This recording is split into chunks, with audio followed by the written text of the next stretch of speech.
शक्कर जैसी बात भी कहना चाहता है तो फिर भी सब्र कर, यहां तक कि तू कुछ बन जा, पहले अपने अंदर वो देख। अक्लमंदों को सब्र मरगूब होता है, जो बात करने के मामले में सब्र इख्तियार करता है आसमान से बुलंद हो जाता है।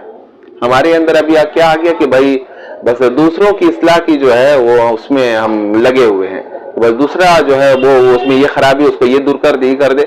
अरे भाई सबसे पहली जो है तबलीग आप अपनी बता, मुरून अन्नास बिल बिर्रि व तंसौना अंफुसकुम, क्या तुम लोगों को जो है भलाई का ये हुक्म तो अपने नफ्स को भूल गए हो?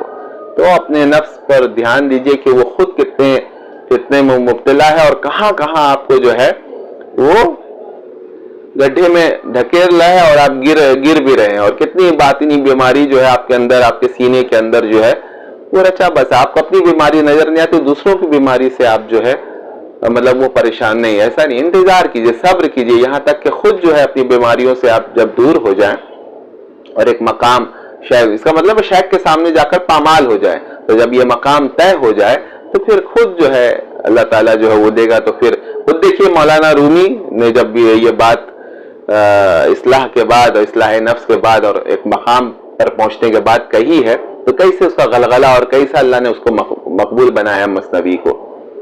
तो वक्त से पहले जो है अगर हम बकना शुरू कर देंगे, लोगों को पकड़ोगे, तो उसका कोई असर नहीं होगा। जो बात जो है दिल से और इससे निकलती है तो उसमें असर वो होता है। हजरत ख्वाजा मोइनुद्दीन चिश्ती अजमेर रहमतुल्लाह अलैह, हजरत निजामुद्दीन औलिया रहमतुल्लाह अलैह, इन खास की शख्सियतों में एक खिंचावत, एक कशिश थी। तो पहले वो बनने की कोशिश करें, फिर आपकी बातों में असर होगा, आपके अमल में जो है वो असर होगा कि लोग आपकी तरफ खींचे खींचे चले आएंगे। अल्लाह ताला हम सबको